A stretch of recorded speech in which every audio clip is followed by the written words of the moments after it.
What's up, YouTube? It's your boy. I'm back with another video, man. Make sure I hit that like button and subscribe. Shout out to everybody who's shown love and support to this channel. I couldn't have done this without you guys, man. Today, we got the Raising Kanan Season 3, Episode 10, the season finale, man. And I'm not gonna lie, y'all.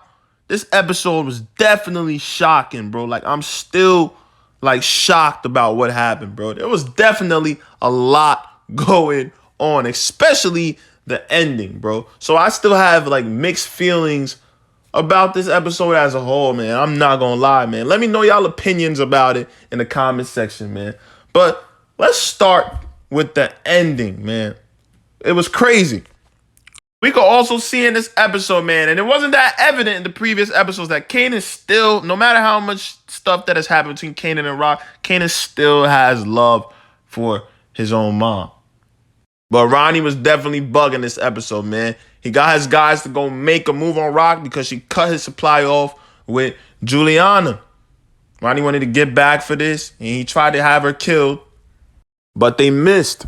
So Kanan found out about this, and Kanan was livid, bro, because Kanan told Ronnie, especially when it comes to, violence, bro, leave my family out of this, man. You do not have the right to go and kill my own mother. This is not what we agreed to. And Kanan was also mad that Ronnie was just making moves without him, man. You're not talking nothing through with me. We're supposed to be business partners, and then now you putting pressure on my family. So Kanan's thought process is like, all right, yeah, this dude got to get up out of here, man. So Kanan created a whole plan to kill Ronnie. Kanan type staged and faked the whole kidnapping with Ronnie to make it seem like he was being held for ransom. So obviously he could get the attention of Rock and her family. He did this right in front of Jukebox and let it be known that it was Ronnie's men that were doing it. So Rock finds out, man, and Rock finds out the supposed price that Kanan is being held for ransom for, which is $500K. And she gets a loan from Stefano to go pay it, to save her son. So she pulls up with Marvin and Detective Howard. When Rock gets there, she finds out that Kanan was capping the whole time. Ronnie tells her, your son wasn't really kidnapped or nothing or being held for ransom. We just wanted the money and your connect. So Ronnie now pulls a gun on Rock and tells her to give him the money. So Rock gives Ronnie the money. As soon as Ronnie starts counting the money, and he also starts talking about, yo, we rich, this beach money. You see then Kanan comes from behind and shoots Ronnie right in the back of his head, man. Ronnie dies instantly. I mean, it was only a matter of time before it happened. I mean, Ronnie was wilding. But it even gets crazier after this. Rock then picks up the gun and aims it at Detective Howard. She shoots this nigga, bro. I mean, look at the blood. Howard then collapses and dies, bro. Crazy thing about this scene is in the midst of it, right before Howard gets shot and he realizes Rock is aiming a gun at him, he's like, damn, you see this shit? It's like, damn, right here, he just accepted his fate. Like, damn, all the bullshit I've done, it's over now, man. Crazy thing about it is that Kanan witnessed all of this happen, man. He literally just saw his mom kill his pops, bro. At the end of the day, like I said, this is still Kanan's pops, bro. And you can see Kanan's face the whole time. He's like, damn, bro, this really happened. Like, that shit really messed Kanan up, you could tell, man. And I want to see how that's going to impact him next season.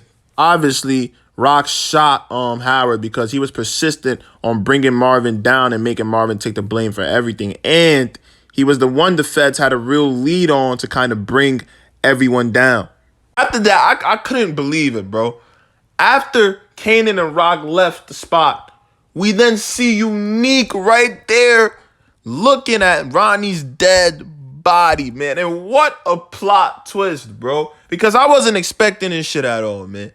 I thought Unique was good and gone, bro. I mean, the way Ronnie beat the shit out of him, I thought Ronnie had beat this nigga to death. But, I mean, this was insane. Look at the scars on Unique's face from that situation. And he's just looking down at Ronnie like, yeah, nigga, I won at the end, nigga.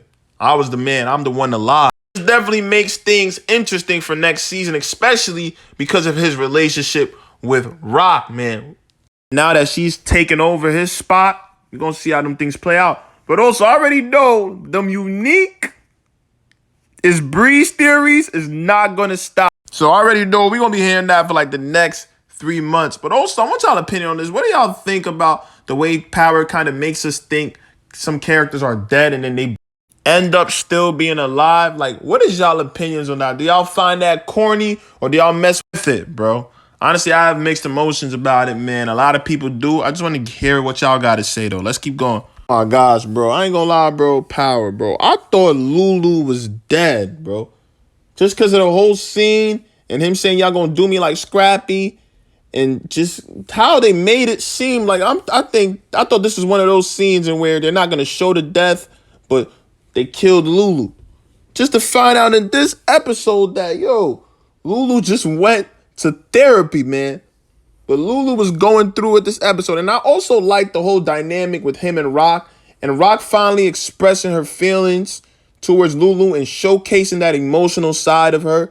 Because every time Rock is just so like focused on other shit, like she never really showcases that vulnerability to like Lulu and shit. But this episode, for like the first time I might have seen this season, like we saw that side of Rock, which is crazy.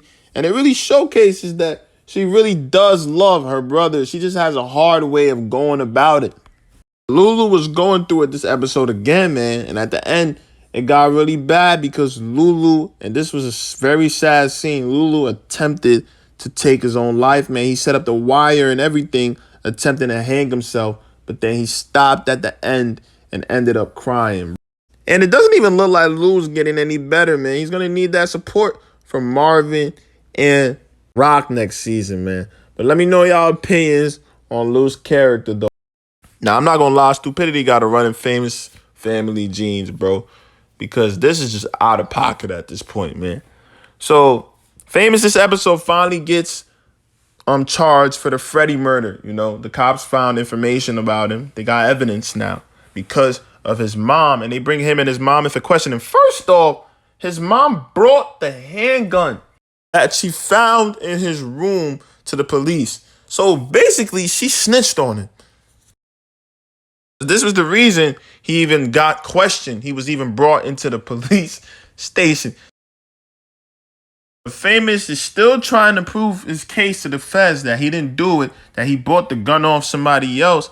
And then the feds now come with the whole self-defense thing. You know, they're like, yo, Freddie was a dangerous guy. You know, he had a lot of charges. So this could have been easily a self-defense situation. And then she's trying to make Famous go for that too. Like tell them it was self-defense and all that. And Famous is still saying no. So then the feds went out playing dirty to kind of like get Famous out of this heat. They wanted him to give information about Howard, his assistance, and how he helped Famous that same day that Freddie had died, like earlier, get off with no charges, you know. And his mom is telling them, yo, snitch, say everything. It's like, bro, you already told on him. You know, it's like Famous was fighting the feds and his mom. But in this situation, Famous stayed 10 toes and he asked for a lawyer. He requested for his lawyer again. So, wow, that was surprising to me. I thought that boy was going to start singing, man. But he's definitely going to still be facing these charges going on to next season, man. But the feds going to stay on Famous' ass. They going to keep pressuring him, man. Do y'all think Famous going to still keep his mouth closed? Let me know. I don't know if I trust this dude, man. Just let me know y'all opinions in the comment section.